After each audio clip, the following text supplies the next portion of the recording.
చట్టానికి న్యాయానికి నమ్మిన పార్టీ, నమ్మిన నాయకులు, చట్టానికి గౌరవిస్తున్నటువంటి నాయకులు మీలాగా చేస్తే 6 మాసాల్లో 20 రోజుల్లో మీరందరూ బొక్కలో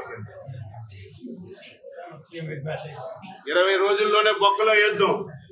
కానీ మా పార్టీ, మా నాయకుడు మేము అలాంటి వాళ్ళం కాదు. చట్టానికి కట్టుబడి ఉన్నాయి, న్యాయానికి కట్టుబడి ఉన్నట్టు. 5 సంవత్సరాలు ఎవడు మాట్లాడితే వాడికి జైలు వేసావు. నువ్వు ప్రభుత్వం చేసింది తప్పని ఎవడైనా సోషల్ మీడియాలో ఒక పోస్ట్ పెడితే జైలు వేసావు. నాతో సహా చేయని తప్పుకి 100 రోజులు నువ్వు జైల్లో పెట్టి అరెస్ట్ చేశావు. కానీ మేము అలాంటి పని చేయడం లేదని చెప్పి మేము చేతగాని వాళ్ళు అనుకుంటున్నాము. చేసింది చేయక మీలాగా మేము చేయలేదని మాకు చేత కాదనుకుంటున్నాం. మాకు చేతనవును, కానీ చట్టం తన పని చేసుకోబోతుంది. అసలు ఆ జగన్మోహన్ రెడ్డి స్థాయిలో ఎవడున్నా సిగ్గుదిలి మాట్లాడు.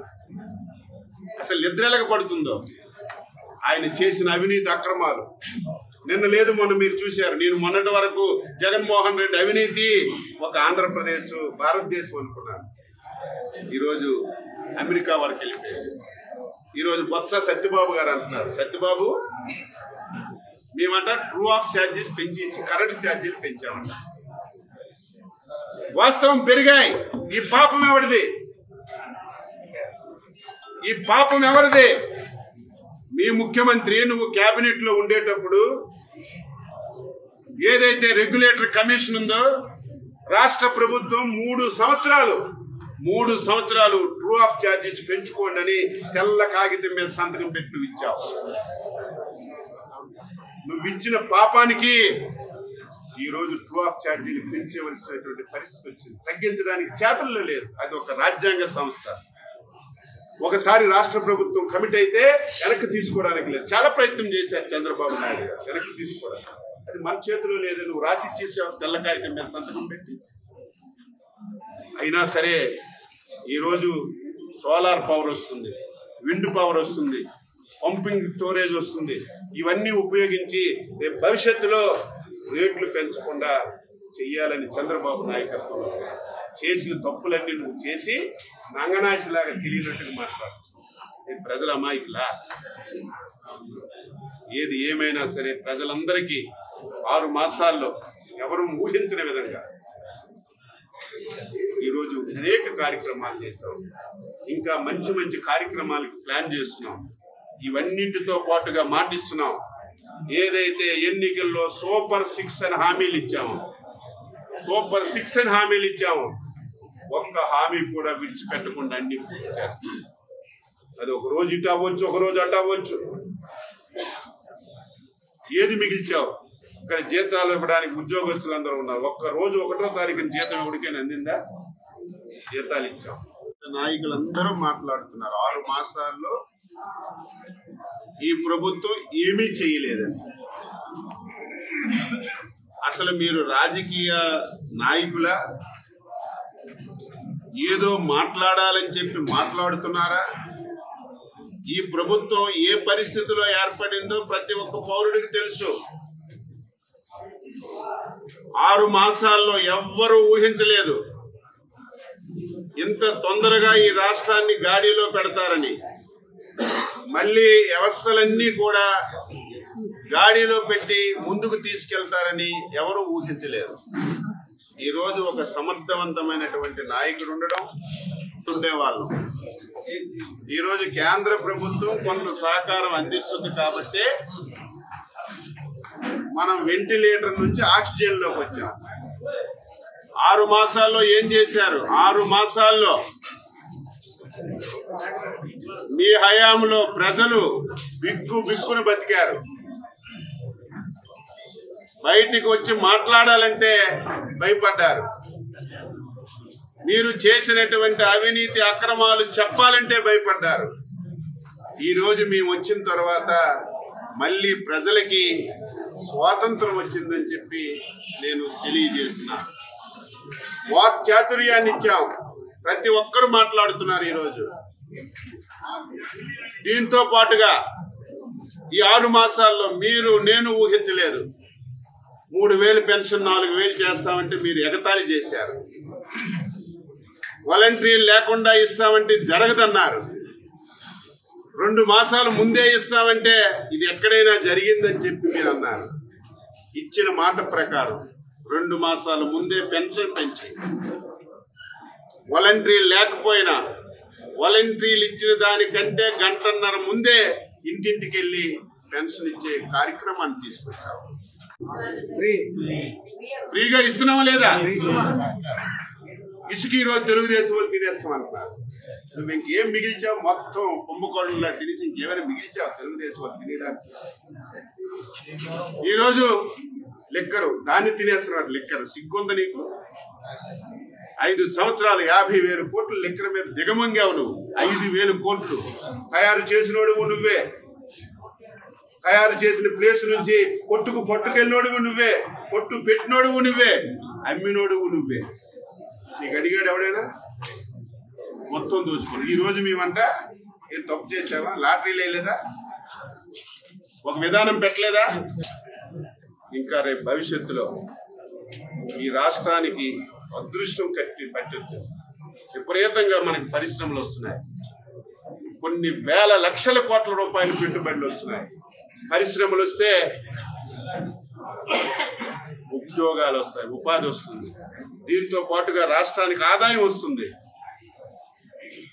ఈ దుర్మార్గుడు 15,000 కోట్లు అప్పు చేసి అభివృద్ధి గురించి ఒక పైసా ఖర్చు పెట్టలేదు. ఎప్పుడైనా సరే అప్పు చేయొచ్చు. అప్పు చేస్తే పెట్టుబడి పెట్టాలి. పెట్టుబడి పెడితే ఆర్థికంగా ప్రభుత్వానికి ఆదాయం వస్తుంది. ఆదాయం వస్తే అప్పుడు పథకాలు పెట్టి పేదవాడికి పంచడానికి అవకాశం. జోబులో డబ్బు ఎంత ఖర్చు పెట్టుకుంటుంది? ఈరోజు పరిశ్రమలు వస్తున్నాయి. మనకు సుదీర్ఘమైనటువంటి తీర ప్రాంతం ఉంది. పోర్టులు వస్తున్నాయి. మీ పాత జిల్లా భోగాపురంలో ఎయిర్పోర్ట్ వస్తుంది. మీరే చూస్తారు. మా టార్గెట్ 5 సంవత్సరాల్లో 20 లక్షల మందికి ఉద్యోగాలు ఇవ్వాలి. 20 లక్షల మంది మీరు రాసుకోండి. పేర్లతో సహా పెడతాం. ప్రభుత్వంలో ఇస్తాం, ప్రైవేట్లో ఇస్తాం, ఎంఎస్ఎంఈ పార్కులు పెడతాం, ఆర్థికంగా సహాయం చేస్తాం. ఏదో ఒక రూపంలో ఉపాధి ఇచ్చి 20 లక్షల మందికి న్యాయం చేయాలని ప్రయత్నం చేస్తున్నాం. అన్నదాత సుఖీభావ ఎందుకు ఇవ్వడం లేదని అడుగుతున్నారు. ఇస్తాం. ఎక్కడ డబ్బులు లేవు. ఇవ్వాలని ఆతృత ఉంది. నీలాగా మోసం చేయవు. ఎన్నికల మేనిఫెస్టోలో నేను అధికారంలోకి వస్తే 12,500 రైతు భరోసా ఇస్తానని చెప్పావు. అధికారంలోకి వస్తే కేంద్ర ప్రభుత్వం ఇచ్చిన 6,000 నువ్వు 7,500 కలిపి 12,500 ఇచ్చావు. మేము అలా చెప్పలేదే. మేము అధికారంలోకి వస్తే కేంద్ర ప్రభుత్వం 6,000, మేము 14,000 కలిసి అన్నదాత సుఖీభావ కింద 20,000 ఇస్తామని చెప్పాం. సిద్ధం చేస్తున్నాం. ఆర్థికంగా చాలా ఇబ్బందులు ఉన్నాయి. ఏది ఏమైనా సరే అతి తొందరలోనే రైతుకి 20,000 రూపాయలు అన్నదాత సుఖీభావ కింద ఇవ్వడానికి ప్రయత్నం చేస్తున్నాం. డబ్బులు ఉండి ఇవ్వకపోవడం కాదు, ఎక్కడ లేదు. 5 సంవత్సరాలు ఇన్సూరెన్స్ లేదు. మాట్లాడితే ఉచిత బీమా అన్నాడు. నేను మంత్రిగా చూస్తే 5 సంవత్సరాలు 1 సంవత్సరం ఇచ్చాడు. అది కూడా ఇన్సూరెన్స్ కాదు. రాష్ట్ర ప్రభుత్వం నుంచి 2,500 కోట్లు ఇచ్చారు. ఇప్పుడు మా నాయకుడు చంద్రబాబు నాయుడు శాసనసభలో నువ్వు ఇన్సూరెన్స్ కట్టలేదు, రైతులు నష్టపోతున్నారని పోడియం దగ్గరికి వెళ్ళి కూర్చుంటే ఆ రోజు రాత్రి ఇన్సూరెన్స్ ఇచ్చి 1 సంవత్సరం ఇచ్చారు. మేము వచ్చాం, రబీకి ఇస్తున్నాం, ఖరీఫ్కి ఇస్తున్నాం. రైతుకి తెలియాలని ఇన్సూరెన్స్ ఫ్రీగా చెప్పాడు. కానీ ఏ రైతుకి ఇన్సూరెన్స్ వస్తుందో, ఏ రైతు కడుతున్నాడో, ఏ రైతు కట్టడం లేదో తెలియనటువంటి పరిస్థితి. ఈరోజు కేంద్ర ప్రభుత్వం ప్రధానమంత్రి ఫసల్ బీమా, రాష్ట్ర ప్రభుత్వం రైతు అతి తక్కువగా 3% రైతులు కూడా తీసుకుని ఖరీఫ్కి, రబీకి, మామిడికి కూడా ఈ సంవత్సరం ఇన్సూరెన్స్ ఇచ్చాం. ఒక ట్రాక్టర్ ఇచ్చాడా? ఒక స్ప్రింక్లర్ ఇచ్చాడా? ఒక మందు కొట్టుకున్నటువంటి స్ప్రేయర్ ఇచ్చాడా? కొడవలి ఇచ్చాడా, కొడవలి పిడైనా ఇచ్చాడు చెప్పండి. ఈ రైతు గురించి మాట్లాడతాడు. 2014-19 650 కోట్లు ఖర్చు పెట్టి ట్రాక్టర్లు ఏది కావాలంటే ఇచ్చావా లేదా? 5 సంవత్సరాలు ఒక్కటంటే ఒకటి ఎక్కడిచ్చావో చెప్పురా. నువ్వు రైతుల గురించి మాట్లాడడానికి నీ హక్కు ఎక్కడ ఉంది? మళ్ళీ రేపు 140 కోట్ల రూపాయలతో మళ్ళీ యంత్ర పరికరాలన్నీ ఇవ్వడానికి నిర్ణయం చేశాం. హార్టికల్చర్ లో ఎక్కడైనా సరే సంవత్సరానికి 6 లక్షల ఎకరాల్లో స్ప్రింక్లర్లు డ్రిప్ ఇచ్చాం. 5 సంవత్సరాలు ఎవరైనా ఇచ్చారా? మళ్ళీ నేను వచ్చిన తర్వాత చంద్రబాబు నాయకత్వంలో రిజిస్ట్రేషన్ చేసుకోండి, 24 గంటల్లోనే మీ పొలాల్లోకి వచ్చి డ్రిప్ స్ప్రింక్లర్లు యంత్రాలు అమర్చే కార్యక్రమం చేశాం. రైతుల గురించి ఏం చేస్తుంటే రైతులకు అన్యాయం జరిగిపోయిందని ఒగ్గోలు పెడుతున్నాం. దీనికి ఆన్సర్ చెప్పాలి. మీరు ముందు క్షమాపణ చెప్పాలి. తప్పు అయిపోయిందని చెప్పి లెంపలేసుకోవాలి. ముక్కు నేలకు రాసిన తర్వాత నువ్వు రైతుల గురించి మాట్లాడితే దానికి అర్థం ఉంటుంది. రైతులకి, రైతు వ్యవసాయ విధానానికి నాశనం చేసి ఈరోజు రైతుల గురించి మాట్లాడు. ఈరోజు రోడ్లు ఉన్నాయి, ఎక్కడైనా రోడ్డు ఉందా? గొయ్యలు ఉన్నాయి చెప్పండి. ఒక రోడ్డు మీద వెళ్తే గొయ్యి తప్ప రోడ్డు కనిపిస్తుందా? ఈరోజు 860 కోట్లు ఇచ్చాం. పండగ నాటికి R&B రోడ్ల మీద ఎక్కడ కూడా ఒక గొయ్యి లేకుండా పోడ్చమని చెప్పి ఆదేశాలు ఇచ్చాం. పనులు శరవేగంతో జరుగుతున్నాయి. ఈరోజు ఈ జిల్లాలో 4 నియోజకవర్గాలు ఉన్నాయి. 260 కోట్ల రూపాయలతో NRGS కింద గ్రామాల్లో సిమెంట్ రోడ్లు వేస్తున్నాం. ఈరోజు 4 గంటల రివ్యూ చేశాను. 1,00,000 రూపాయల వర్క్ నుంచి 100 కోట్ల వరకు అన్ని ఆగిపోయాయి. ఏమని అడిగితే ఒకటే సమాధానం. ఏంటా సమాధానం? గత ప్రభుత్వం బిల్లు ఇవ్వలేదు. 1,00,000 రూపాయల పైన అయినా ఆగిపోయింది, 1 కోటి రూపాయల పైన ఆగిపోయింది, 10 కోట్లు ఆగిపోయింది. ఎవరు దీనికి బాధ్యులు? ఎంత నష్టపోయాం? కొన్ని దగ్గరలో అయితే బాధ కలుగుతుంది. 2019కే 90% పనులు పూర్తయినటువంటి వర్క్స్ కి 5% పెట్టుబడి పెడితే ఆ పని ఈరోజు యూసేజ్లోకి వచ్చింది. 5 సంవత్సరాలు 5% పెట్టలేదు. మళ్ళీ తలుపులు పోయాయి, ద్వారాలు పోయాయి, మళ్ళీ గొచ్చులు పోయాయి. ఇవన్నీ మళ్ళీ పెట్టాలంటే చాలా కష్టం. రాష్ట్రాన్ని ఈ రకంగా నాశనం చేసి ఇష్టానుసారంగా మాట్లాడటంలో ఎవరైనా భర్త చనిపోతే వారికి పెన్షన్ ఇచ్చేవాళ్ళు కాదు, విడో పెన్షన్. ఈరోజు భర్త చనిపోతే అదే నెలలో వారికి విడో పెన్షన్ ఇచ్చే కార్యక్రమాన్ని తీసుకొచ్చాం. ఎవరైనా పింఛన్ వచ్చేవాడు చుట్టాలింటికో బంధువులింటికో పనుల మీద ఇతర ప్రాంతాలకు వెళ్తే ఆ నెల ఆయన పింఛన్ తీసుకోకపోతే ఆ పింఛన్ రద్దయిపోయేది. ఈరోజు చంద్రబాబు నాయకత్వంలో పింఛన్దారుడు ఎవడైనా 1 నెల పింఛన్ తీసుకోకపోయినా, 2 నెలలు తీసుకోకపోయినా, 3వ నెలలో వచ్చి 3 మాసాలు 12,000 ఒకేసారి తీసుకోవడానికి ఒక బ్రహ్మాండమైనటువంటి నిర్ణయం తీసుకొని ప్రజలకి ఈవేళ న్యాయం చేశాం.